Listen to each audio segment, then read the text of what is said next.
नमस्कार दोस्तों, मैं हूं परविंदर सैनी। दोस्तों, आज हम बात करेंगे दिल्ली चुनाव को लेकर, क्योंकि दिल्ली चुनाव में एक बार फिर से फ्री की रेवड़ियां चल पड़ी हैं। अगर इससे पहले हम बात करें तो आम आदमी पार्टी पहले ही फ्री की रेवड़ियां बांट रही थी।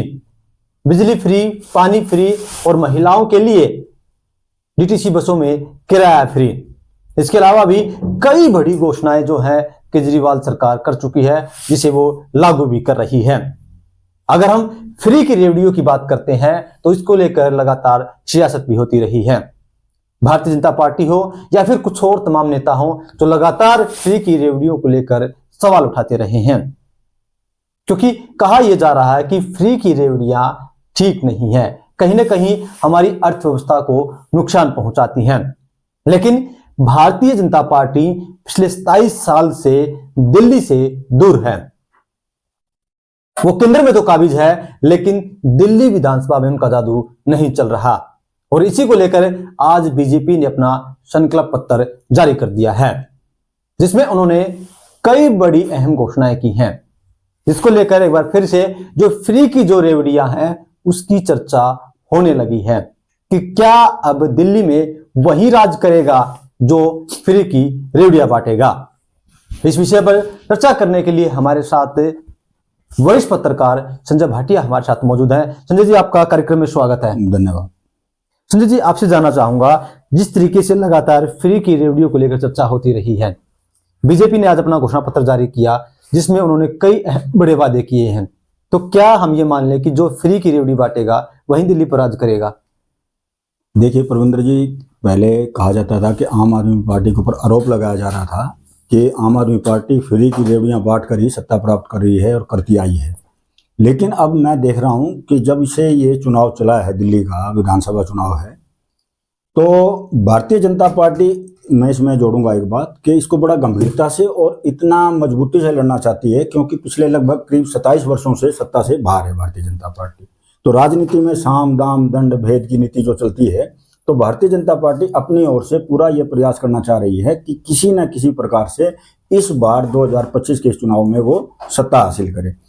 अब आम आदमी पार्टी के ऊपर तो भारतीय जनता पार्टी के जो बड़े नेता थे आरोप लगाते थे कि रेवड़ियां बांट रहे हैं, लेकिन आज जिस प्रकार से संकल्प पत्र जो भारतीय जनता पार्टी का जारी हुआ है, तो हमें भी देखकर आश्चर्य हुआ है कि जो बात अरविंद केजरीवाल कह रहे हैं, कांग्रेस कह रही है, वही के वही बात भारतीय जनता पार्टी ने अपने संकल्प पत्र में कहा है।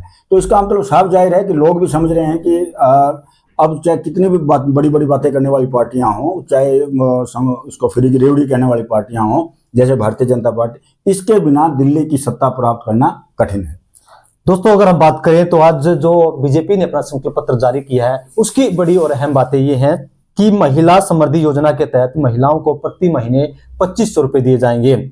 गरीब महिलाओं को जो गैस सिलेंडर मिलेगा 500 रुपए की सब्सिडी मिलेगी। होली और दिवाली पर उन्हें सिलेंडर मुफ्त में मिलेगा।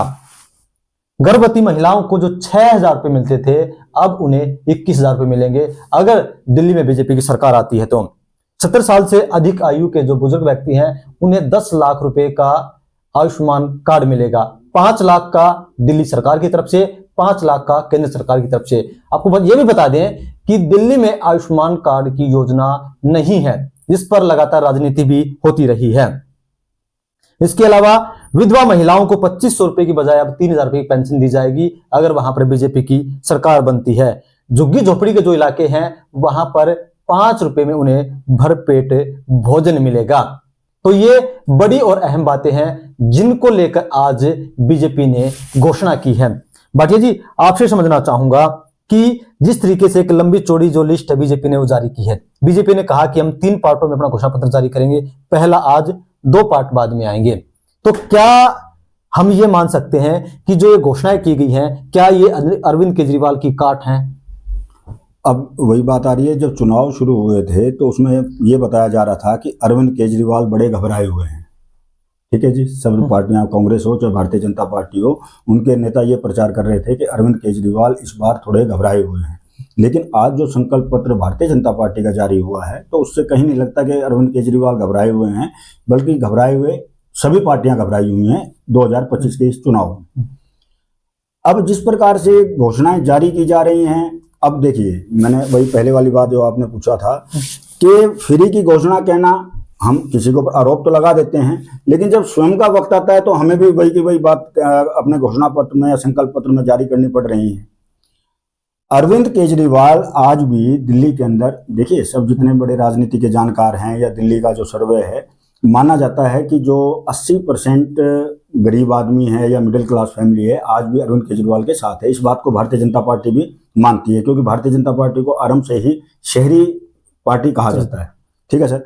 अब आम आदमी पार्टी के साथ जो अब मुसलमान वर्ग है वो भी जुड़ा हुआ है, जो छोटे वर्ग हैं वो भी जुड़े हुए हैं, मध्यम वर्ग के वर्ग भी वो भी जुड़े हुए हैं। अरविंद केजरीवाल की जो घोषणाएं उन्होंने पिछले चुनाव में की हैं और उन्होंने लागू किया है दिल्ली में, जैसे महिला का किराया माफ हो, बिजली का है, पानी का है, तो लोग उसका आनंद ले रहे हैं। अब वही बात है, विधानसभा चुनाव में मतदाता को बड़े वादे जो होते हैं, देश के अंदर क्या हो रहा है, विदेश में क्या हो रहा है, हमारी नीतियां क्या हैं, उनसे कोई फर्क नहीं पड़ता। वो मूलभूत सुविधाएं चाहते हैं जो कि अरविंद केजरीवाल पिछले लगातार 10 सालों से दे रहे हैं। तो भारतीय जनता पार्टी का भी ये जो रुख है, इस बार जो संकल्प पत्र जारी किया है, तो इसका स्पष्ट मैंने पहले बताया है कि बिल्कुल साफ है कि बिना मुफ्त की रेवड़ियां बांटे दिल्ली की सत्ता हासिल करना बड़ा कठिन है। एक जिस तरीके से घोषणा पत्र जारी हुआ है बीजेपी का भटिया जी, तो दूसरी तरफ अरविंद केजरीवाल का बयान भी सामने आया है। उन्होंने कहा है कि बीजेपी का घोषणा पत्र नहीं बल्कि एक केजरीवाल पत्र है।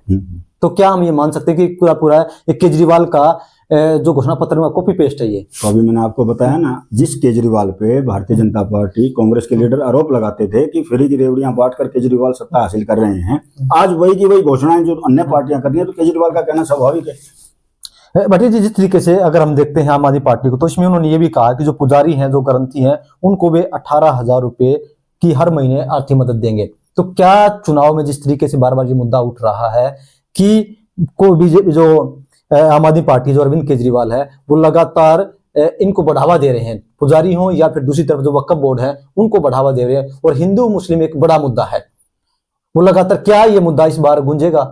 देखिए मैं बताऊं आपको, अरविंद केजरीवाल एक बड़े ही मतलब अनुभवी राजनेता बन चुके हैं।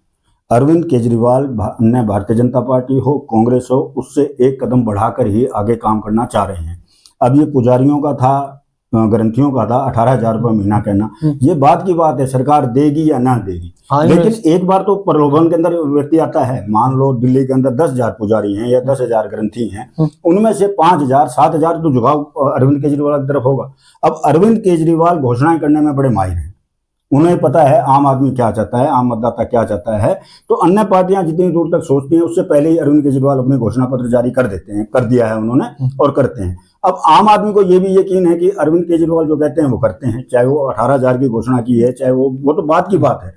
अगर अरविंद केजरीवाल बनते हैं या देते हैं या नहीं देते वो बात का मैटर है, लेकिन वोट डलने से पहले अरविंद केजरीवाल ने ये बड़ा धमाका कर दिया है। ये भारतीय जनता पार्टी और कांग्रेस के लिए भी बड़ा एक वो लग रहा है उन्हें कि इसका मुकाबला, इस घोषणा का कैसे मुकाबला किया जाए। बट जिस तरीके से इस बार शराब घोटाले की खूब चर्चा हो रही है कि शराब घोटाले में आम आदमी पार्टी के बड़े बड़े नेता, खुद मुख्यमंत्री तक जेल गए हैं। इसके अलावा आज जेपी नड्डा ने यह भी बोल दिया कि मोहल्ला क्लिनिक में एक बड़ा घोटाला हुआ है।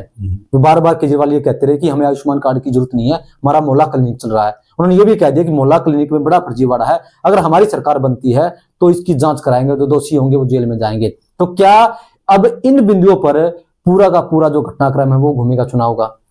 देखिए अब परविंदर जी, हम बात करते हैं मतदाता की। मतदाता जो है ना बड़ा समझदार हो चुका है। ठीक है, अरविंद केजरीवाल के ऊपर कोई मामला नहीं निकला, वो बाहर आ गए, मनीष सिसोदिया बाहर आ गए, संजय सिंह बेल पे बाहर हैं, सारे बेल बाहर आए हैं।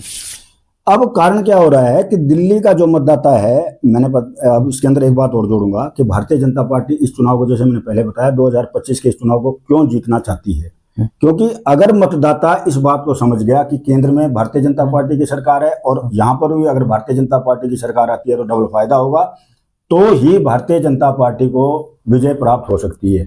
अन्यथा ये चुनावी घोषणाएं हैं या ये इनका संकल्प पत्र है, इससे कोई भी फर्क आम आदमी पार्टी को नहीं पड़ेगा। हाँ, भारतीय जनता पार्टी पिछले कई सालों से इस बार और अधिक मजबूत क्यों दिखाई दे रही है, क्योंकि देखिए अब अन्य देश में कहीं भी चुनाव नहीं है, भारतीय जनता पार्टी के जितने भी बड़े लीडर हैं अब वो दिल्ली के अंदर डेरा डालेंगे, हर समाज के, हर बिरादरी के नेता लोगों के बीच में जाएंगे।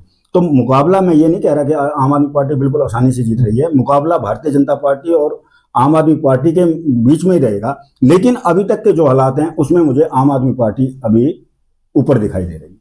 भट्टी जी, जिस तरीके से हर जगह चर्चा हो रही है बीजेपी की और आम आदमी पार्टी की, तो क्या आपको लगता है कि जिस तरीके से एक लंबे समय तक कांग्रेस पार्टी ने दिल्ली के अंदर राज किया है, तो क्या कांग्रेस पार्टी कहीं से कोई छेड़मारी कर पाएगी? अभी तक लगातार जीरो पे रह रही है।